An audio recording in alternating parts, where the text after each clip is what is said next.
बिस्मिल्लाहिर्रहमानिर्रहीम। अस्सलाम वालेकुम दोस्तों, उम्मीद है कि मेरे सभी दोस्त खैरियत से होंगे। आज हम दोस्तों से बात करने वाले हैं जिनके बच्चों को चेस्ट इन्फेक्शन का इशू आ रहा है।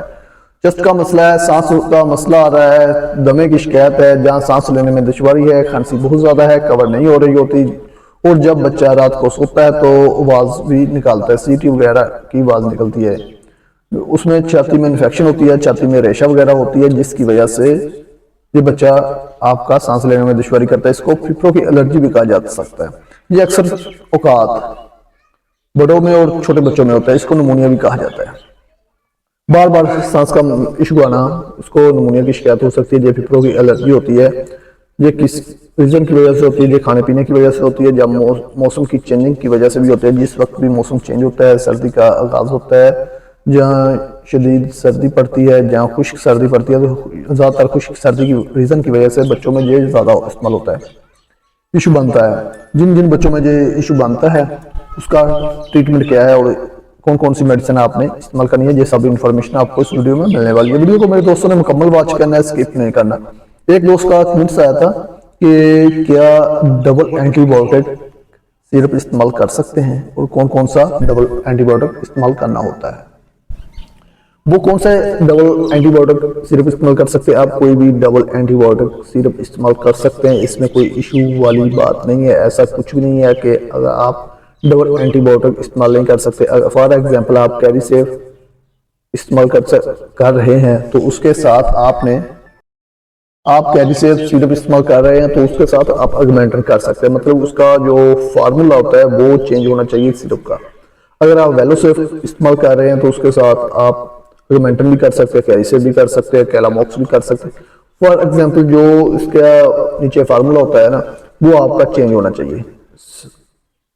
कैरीसेफ का स्फेक्सिम होता है, वेलोसेफ का सफराडीन होता है, इस तरह मुख्तलिफ होना चाहिए, तो आप डबल एंटीबायोटिक इस्तेमाल कर सकते हैं। तो बात कर रहे थे जिन दोस्तों के बच्चों में जो चेस्ट इन्फेक्शन का इशू आ रहा है वो कौन सी मेडिसिन इस्तेमाल करेंगे, वो आपके साथ शेयर कर देते हैं। आपने सबसे पहले एंटीबायोटिक क्लेरिसेट लेना होता है। क्लेरिसेट भी ले सकते हैं और इसके साथ अगर आप और कोई एंटीबायोटिक इसके साथ अटैच करना चाहते हैं तो वो भी कर सकते हैं, इसमें इशू वाली बात नहीं है। क्लेरिसेट आप सिरप लेंगे, जो क्लेप्थोमाइसिन इसको कहते हैं। क्लेरिसेट बहुत ही अच्छा और जबरदस्त चेस्ट इन्फेक्शन वाले बच्चों के लिए बहुत ही मुफीद सिरप है। इसमें ऊपर निशान लगा होता है, उतना ही पानी डाला जाता है जितना निशान लगा हो, उससे ज्यादा वाटर नहीं डाला जाता। पानी को बॉइल करने के बाद, ठंडा करने के बाद इसमें डाला जाता है। सिरप को सिर्फ 7 डे इस्तेमाल करवाया जाता है, 6 से 7 डे ही इस्तेमाल करवाया जाता है। उसके बाद सिरप आपका खराब हो जाएगा। उसके बाद आप एंटीबायोटिक सिरप और तो ले सकते हैं, लेकिन जो आपने बनाया होगा वो खत्म हो जाएगा। ये चेस्ट इन्फेक्शन वाले मरीजों में और गला खराब है, सांस का इशू है, अगर फोड़े फिंसी वगैरह है, उसके लिए इस्तेमाल करवाया जाता है। फॉर एग्जांपल ये सिर्फ एंटीबायोटिक सिरप है और उसके साथ आप मिकोनिल सिरप इस्तेमाल करेंगे। मिकोनिल जो सिरप होता है, जो चेस्ट इन्फेक्शन वाले, सांस वाले मरीज के लिए, दमे वाले मरीज के लिए, खांसी के लिए अच्छा और जबरदस्त कफ सिरप है। मिकोनिल सिरप आप इस्तेमाल करेंगे तो बच्चे की जो सांस लेने में दुश्वारी होती है वो उससे भी कवर करेगा। एक बात को आपने माइंड में रखना है, कोई भी मेडिसिन अकेली असर नहीं करती जिस वक्त तक आप उसके साथ एंटीबायोटिक अटैच नहीं कर देते। जिस वक्त आप मिकोनिल के साथ एंटीबायोटिक इस्तेमाल करेंगे तो इसका रिजल्ट डबल से ट्रिपल हो जाएगा। और अगर आपके बच्चे को बुखार है, टेम्परेचर वगैरह है, तो उसके साथ पैनाडोल सिरप इस्तेमाल कर सकते हैं। पैनाडोल सिरप जो होता है जिस्म के पेन के लिए और बुखार के लिए इस्तेमाल किया जाता है, टेम्परेचर वगैरह को कवर करने के लिए इस्तेमाल किया जाता है। एक बात को आपने माइंड में रखना है, क्लेरिसेट जो सिरप होता है ये एंटीबायोटिक है, मिकोनिल जो सिरप है ये कफ सिरप है, और पैनाडोल जो सिरप है ये बुखार के लिए इस्तेमाल होता है। अगर आपके बच्चे को बुखार नहीं है, सिर्फ चेस्ट इन्फेक्शन का इशू है, खांसी है, सांस लेने में दुश्वारी है, तो मिकोनिल सिरप इस्तेमाल करेंगे। इसकी जो डोज होती है वो बच्चे की एज के मुताबिक होती है, जितनी बच्चे की एज हो उसके हिसाब से दिया जाता है। फॉर एग्जांपल बच्चे की एज 1 साल हो जाती है तो क्लेरिसेट जो सिरप है वो 2 टाइम 1-1 चम्मच, और जो मिकोनिल है वो 3 टाइम 1-1 चम्मच। अगर बुखार है तो पैनाडोल सिरप भी 1-1 चम्मच दिया जाएगा। अगर 2 साल है तो 1.5 चम्मच दिया जाएगा। क्लेरिसेट 1 चम्मच 3 टाइम दिया जाएगा। जो बच्चों की मुख्तलिफ एज होती है वो बच्चों की एज के मुताबिक ही इसकी डोज है वो तजवीज़ की जाती है। और एक और बात आपने माइंड में रखनी है कि इसके लिए इंजेक्शन का भी इस्तेमाल करवाया जा सकता है। अक्सर आपने, जैसे भाई ने पूछा था कि इसके लिए डबल एंटीबायोटिक सिरप इस्तेमाल कर सकते हैं, इसलिए कर तो सकते हैं, लेकिन ज़्यादातर ऐसा होता है कि एक एंटीबायोटिक सिरप इस्तेमाल करवाया जाता है और उसके साथ एंटीबायोटिक इंजेक्शन करवा दिया जाता है। एंटीबायोटिक इंजेक्शन जो है आपने इस्तेमाल करना होता है ऑक्सीडेल 500 mg का।